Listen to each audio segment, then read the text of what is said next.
sebenarnya kapan hari kiamat itu tiba? Sesungguhnya tidak ada yang tahu kapan terjadinya hari kiamat, hanya Allah Subhanahu wa Ta'ala yang mengetahui. Tetapi Rasulullah Shallallahu Alaihi Wasallam pernah memberitahu kepada sahabat dan kepada umatnya bahwa hari kiamat tiba pada hari Jumat. Itu tertera di dalam hadis riwayat Muslim 857, dan tidak akan sampai melebihi 1500 Hijriah. Sedangkan sekarang ini sudah mau mencapai ke 1443 Hijriah. Berarti sebentar lagi ya, kalau dihitung dari hitungan Syain yang memang disebutkan oleh Rasulullah Shallallahu Alaihi Wasallam. Assalamualaikum warahmatullahi wabarakatuh. Saya dengan Anggra Putri Tania. Jangan lupa subscribe, like, komen channel YouTube.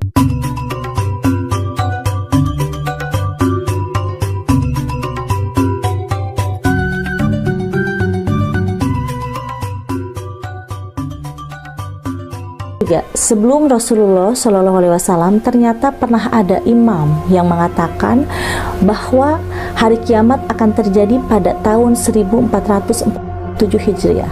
Berarti cocok dengan pembicaraannya Kanjeng Rasul kepada umat-umat dan juga kepada para sahabatnya.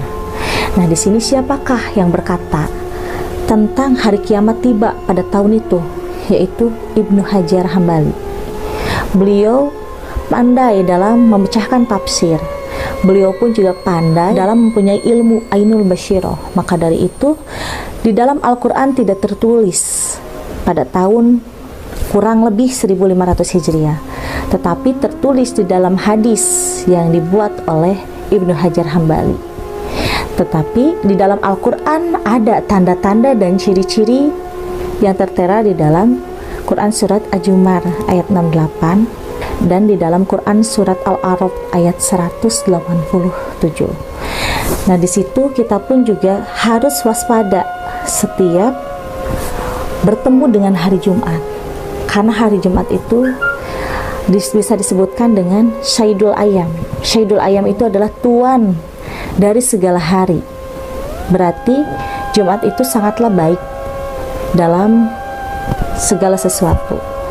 Hari Jumat itu adalah hari yang berkah, karena Nabi Adam alaihissalam diciptakan oleh Allah Subhanahu wa Ta'ala pada hari Jumat, dimasukkan ke dalam surga pada hari Jumat, dan dikeluarkan dari surga pun juga pada hari Jumat.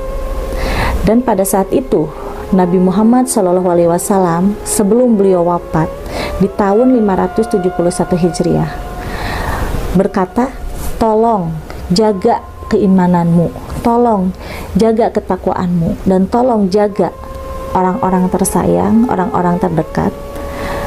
Belajarlah kalian ilmu agama yang benar, karena hari kiamat akan tiba di saat manusia-manusia lalai dalam menjalankan ibadah, dan akan datang di saat manusia-manusia terlena dalam hal kemaksiatan dan duniawi. Kalau misalkan orang ada yang berkata bahwa hari kiamat itu sebenarnya masih lama dan sudah terlewat, siapa yang pernah bilang seperti itu? Mungkin dulu ada sahabat yang mengatakan seperti itu, tetapi tujuan dari sahabat itu bukan melenceng dari ramalan, karena pada saat itu disebutnya ramalan, dan sekarang ini tinggal bonusnya saja kita hidup di alam dunia ini. Itu salah, karena pada saat itu sahabat memberitahu kepada orang-orang bahwa kiamat sudah dekat, akan muncul di tahun 950 Masehi. Ternyata tidak ada hari kiamat. Beliau mempunyai maksud dan tujuan tertentu, karena pada saat itu di tahun 950 Masehi terjadi perang Badar di Mekah dan di Madinah. Maka dari itu sahabat mengatakan, waspada, ini di tahun 950 Hijriah akan terjadi kiamat besar. Yang dimaksud bukan kiamat yang datangnya dari Allah, tetapi kiamat peperangan Badar yang memang meluluh lantakan Mekah dan Madinah pada saat itu. Jadi jangan pernah ulama-ulama salah mentafsirkan bahasa sahabat itu. Sesungguhnya hari kiamat sampai sekarang bisa kita hitung, hanya tinggal beberapa puluh tahun lagi, kurang lebih 45 tahun ke atas lah.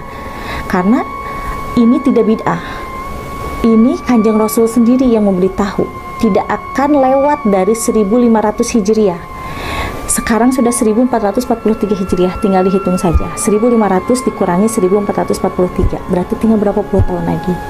Manfaatkan diri kita, sahabat kita, keluarga kita, anak-anak kita dengan berlomba-lomba mencari kebaikan. Kita harus bisa lebih mendekatkan diri kepada Allah Subhanahu wa taala. Ada yang berkata, jikalau semua umat manusia taat kepada aturan Allah, taat kepada aturan agamanya masing-masing, bahwa hari kiamat ini tidak akan jadi. Itu salah. Karena kiamat itu tetap akan terjadi, karena kiamat itu termasuk ke dalam rukun iman. Kiamat besar, kiamat kecil, itu ada di dalam rukun iman. Kita harus percaya. Untuk kiamat kecil, sudah beberapa kali kita melihat ya, banyak sekali kejadian bencana alam, musibah di mana-mana. Sebenarnya itu bentuk peringatan dari Allah supaya kita sebagai umat dan manusia harus bisa lebih mengingat Allah, harus bisa lebih mengingat Sang Maha Pencipta.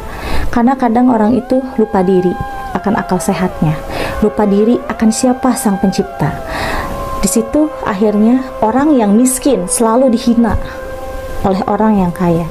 Orang yang kaya merasa dirinya itu punya segalanya, padahal sesungguhnya kita harus mengingat di dalam kekayaan kita bukan mutlak, kebanyakan itu hadiah dari Allah, tetapi kadang-kadang kita dikasih kekayaan itu adalah ujian, cobaan dari Allah yang harus kita manfaatkan kekayaan itu dengan baik. Kalau kita diberikan rezeki yang lebih, kita harus pandai mensyukuri nikmat yang Allah berikan. Pergunakan titipan amanah harta yang Allah berikan kepada kita itu sebagian untuk yang berhak, yaitu yatim piatu, jompo, dan kaum-kaum duafa. Sebagian lagi kita manfaatkan untuk keluarga, sisanya untuk kita. Sisanya untuk kita itu untuk apa? Karena harta titipan dari Allah itu harus kita pergunakan untuk bekal kita di ibadah, untuk bekal kita ibadah di dunia dan di akhirat. Tapi kebanyakan orang lupa diri, sesat di jalan, dan menyombongkan hartanya yang Allah berikan. Padahal kebanyakan orang yang diberikan harta oleh Allah itu adalah ujian yang akan bisa memendorotkan hidupnya di kemudian hari, bahkan jangankan di akhirat, di dunia saja nanti pada saat sakaratul maut akan Allah perlihatkan kelakuan biadabnya si manusia tersebut yang diberikan ujian oleh Allah dan tidak memanfaatkannya dengan baik. Harta itu sangat sensitif. Harta itu sangat benar-benar bisa menjerumuskan kita ke dalam hal hitam, bisa menjerumuskan kita ke dalam neraka, karena harta tersebut mendarah daging ke dalam diri kita, menjadi darah, dan darah itu turun-temurun kepada anak, cucu, dan keturunan kita ya, sampai 7 turunan. Dan itu bisa dipertanggungjawabkan. Kita sebagai manusia yang diberikan kekayaan oleh Allah, jangan senang dulu. Kita harus beristighfar, memohon ampunan kepada Allah, dan kita pun juga harus mensyukuri nikmat yang ada. Untuk orang-orang yang diberikan kemiskinan dan kepedihan hidup oleh Allah Subhanahu wa taala, jangan takut. Allah sayang. Karena Allah Maha mengetahui segalanya. Allah memberikan ujian tersebut jikalau orang itu kuat menjalani dan melewati ujian, dikasih kemiskinan, insya Allah Allah akan memberikan harta yang sesungguhnya untuk bekal hidup ibadah si orang-orang tersebut. Orang miskin tidak perlu berkecil hati, karena kemiskinan itu bisa membawakan kebahagiaan kita di akhirat kalau orang miskin itu tahu diri juga, bisa mempunyai sifat masa bodoh, bisa mempunyai sifat sabar, tawakal, dan ikhlas. Kadang ada juga yang miskin karena akhlaknya yang mempunyai akhlak sombong, tukang gibah, syirik, munafik, fanatik. Itu bisa juga membawa ke dalam kemiskinan. Berarti itu mutlak miskinnya bukan karena ujian dari Allah, tetapi miskin dibuat sendiri. Jadi di sini antara miskin dan kaya itu sama ya. Ada yang mutlak karena memang akhlaknya yang buruk, ada yang mutlak karena akhlak yang baik bisa menjadi kaya, ada juga yang mutlak miskin dan kaya karena ujian dari Allah. Maka dari itu kita harus mengingat bahwa hari kiamat itu ada. Tinggal beberapa puluh tahun lagi loh di sini. Di sini kita harus benar-benar mawas diri. Kita harus benar-benar waspada. Dunia ini sudah tua. Dan di saat di dalam keterangan Quran Surat Az-Zumar ayat 68, ditiupnya sangkakala. Bagaimana? Tidak ada yang bisa tertolong. Hanya orang-orang tertentu yang Allah tolong, yang mempunyai keikhlasan, kesabaran, ketawakalan, keimanan, dan ketakwaan yang tinggi, yaitu orang mukmin yang akan Allah selamatkan ke dalam mukasyafah. Jelas itu bisa dipertanggungjawabkan. Yang di dalam hadis yang tadi saya sebutkan, ya, di hadis riwayat Muslim itu jelas. Hadis riwayat Muslim itu sahih. Dan di dalam Quran Surat Az-Zumar itu jelas, karena kan Al-Quran itu kitab dari Allah, kitab agamanya Islam. Jadi jelas itu bisa dipertanggungjawabkan. Dan masalah tahun yang akan terjadi hari kiamat pada hari Jumat tidak lebih dari 1500 Hijriah, itu jelas bisa dipertanggungjawabkan, karena kekasih Allah Nabi besar Muhammad SAW yang berkata kepada sahabat dan seluruh umatnya pada saat itu ada di keterangan di hadis riwayat At-Tirmidzi 48. Di situ hadis riwayat At-Tirmidzi mengatakan bahwa Nabi Muhammad SAW mengetahui tahun di saat hari kiamat akan tiba, tetapi tidak tahu pasti tentang jam dan bulannya, karena sesungguhnya hari kiamat hanya Allah Subhanahu wa Ta'ala yang mengetahui, dan tanpa adanya kila-kila nanti akan terjadi mati semua makhluk yang ada di langit, mati semua makhluk yang ada di muka bumi ini, dan mati semua makhluk yang ada di dalam tanah. Semua akan dimunculkan di padang mahsyar dan akan dipertimbangkan antara amal baik dan amal buruknya masing-masing. Di situ Allah akan mengangkat derajat dan membawakan orang-orang tersebut ke dalam surga, jikalau orang-orang tersebut yang memiliki hati dan keimanan tingkat tinggi kepada Allah Subhanahu wa Ta'ala. Tetapi Allah pun juga akan menyeret orang-orang yang memang mempunyai akhlak buruk, amal buruk di saat ketika masih hidup, yaitu akan diseret ke dalam api neraka. Dan itu semua tertera di dalam hadis riwayat Muslim, hadis riwayat At-Tirmidzi, dan hadis riwayat Bukhari. Jadi bisa dipertanggungjawabkan, dan di sini pun juga kita harus mawas diri, karena perkataan dari Nabi besar Muhammad SAW tidak akan pernah salah, karena beliau adalah kekasih Allah yang paling dicintai. Kalau untuk ciri-ciri akan tibanya hari kiamat, bukan dari manusia yang dilahirkan ke muka bumi ini ditakar dalam kelamin. Sebenarnya ciri-cirinya itu akan tertera dan akan terlihat oleh orang-orang, khusus orang-orang mukmin. Akan terjadinya orang-orang yang merasakan kesenangan duniawi, karena nanti di saat akan tiba hari kiamat atau detik-detik menjelang datangnya hari kiamat, akan banyak sekali perbedaan antara 70% orang-orang yang kaya dan lupa akan dirinya, hanya mengingat duniawi, dan duniawi.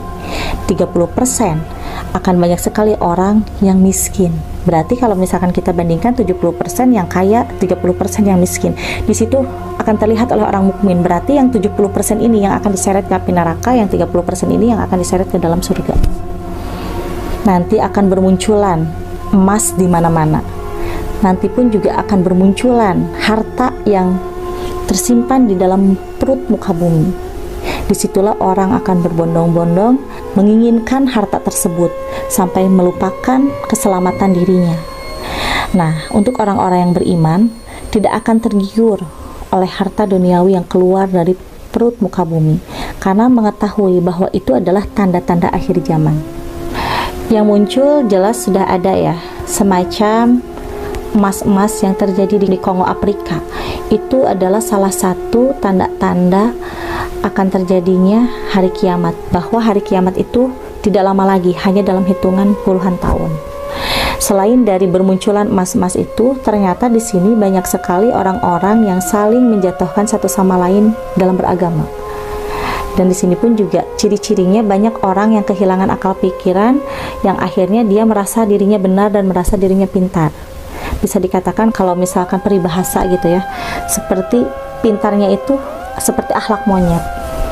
Betul, itu salah satu cirinya, karena mereka yang membangun kesenangan duniawinya sendiri itu lupa akan yang harus diberikan kepada kaum-kaum yang membutuhkan. Maka dari itu, membangunlah bangunan yang sangat megah. Untuk siapa? Untuk dirinya sendiri. Untuk siapa? Tidak untuk orang lain, tetapi untuk menyimpan harta bendanya di tempat itu. Contoh gitu kan. Nah, seperti di Indonesia pun juga banyak ya. Banyak sekali bangunan-bangunan yang bahkan bisa dikatakan itu mubazir. Seperti orang-orang sekarang banyak membangun ini itu dengan megah, tetapi tidak dipergunakan untuk kebaikan, malah dipergunakan untuk orang-orang yang memang lupa dengan harta yang harus diberikan kepada yang berhak. Contoh, para orang-orang yang bisa dibeli dengan uang, tetapi uang tersebut digunakan untuk berpoya-poya. Nah, itu juga salah satu ciri-ciri tanda akhir zaman. Tetapi ini masih tersebut dengan kiamat kecil ya, karena tidak lama lagi, mohon maaf, bukan saya meramal, tetapi yang saya lihat dari Basyiro, tidak lama lagi ini akan terjadi kiamat kecil yang memang sungguh sangat mengerikan. Belum apa-apa saja sudah mengerikan, apalagi nanti di saat kiamat besar itu datang. Karena di muka bumi ini akan kehilangan orang-orang yang beriman, tapi akan bermunculan orang-orang yang tidak mempunyai akhlak. Di situ akan tiba kiamat kecil yang bisa menghancurkan dan meluluh lantahkan orang-orang yang tidak mempunyai keimanan dan tidak punya akhlak. Banyak sekali orang-orang yang melakukan dan menghalalkan segala macam cara. Yang haram bisa jadi halal pada saat itu. Karena, mohon maaf, pada zaman Nabi Nuh banyak sekali orang-orang berpasangan dan saling mencicipi satu sama lain. Maka dari itu Allah berikan bah yang besar ya. Bah yang besar yaitu air. Akhirnya terjadi banjir bandang. Nah, nanti pun juga kiamat kecil yang disebutkan dengan kiamat subro itu akan terjadi, tetapi bukan berarti banjir bandang yang munculnya dari gelombang tinggi air laut. Karena Allah ciptakan air laut untuk memberikan pelajaran-pelajaran kepada orang-orang yang sudah melenceng dalam aturan. Dan di tahun 2029 akan banyak sekali ulama-ulama yang menyalahi aturan. Itu sudah tertera di dalam hadis riwayat Bukhari 13. Akan muncul ulama-ulama yang menjual topeng agama Islamnya, memperjualbelikan hadis, memperjualbelikan dalil kepada orang-orang yang awam. Nah, mungkin dulu, kemarin, dan sekarang ada yang seperti itu. Tapi nanti di 2029 akan banyak sekali yang seperti itu. Makanya kalau misalkan kita diberi umur panjang, kita harus bisa waspada, harus bisa membedakan mana ulama yang benar dan mana ulama yang bukan. Karena gelar ulama itu tidak mudah. Ulama yang benar itu akan selalu memberikan nasihat adem ayem kepada umat-umatnya, bukan dengan perkataan yang ironis, yang kasar. Kita boleh tegas, kita boleh keras, tetapi keras yang seperti apa? Ulama yang benar tidak pernah menjelekkan satu sama lain, tetapi untuk ulama yang salah pasti akan selalu melakukan pembelaan dan pembenaran dirinya dan akan menjelekkan satu sama lain. Makanya di sini kita juga harus sedikit demi sedikit belajar untuk bisa saling menghargai sesama. Sesama itu seperti apa? Kita sesama manusia, kita harus bisa menghargai, menghormati kepada seluruh makhluk ciptaan dari Allah. Baik kepada binatang pun juga kita harus selalu menghargai, dan kita harus selalu gunakan rasa. Kita harus selalu gunakan kolbu kita dalam melihat sesuatu agar kita tidak terjerumus ke dalam hal yang salah. Karena kiamat sudah sangatlah dekat. Kita harus bisa berlomba-lomba mencari kebaikan. Kebaikan di dalam keluarga, kebaikan kita di dalam muamalah, kebaikan kita juga di dalam menjaga diri kita hanya untuk Allah Subhanahu wa Ta'ala, agar kita bisa dilindungi dan diberikan pendampingan hakikat kepada Allah, dan Allah pun juga akan memberikan sababiah kepada para malaikat, kepada para nabi dan waliullah yang akan menjaga manusia-manusia yang masih hidup ini, jikalau manusia itu mukmin. Mungkin penjelasan dari saya tentang kapan akan tiba hari kiamat. Cukup sampai di sini, mudah-mudahan bisa dengan bijak menyikapi perkataan yang barusan saya sebutkan.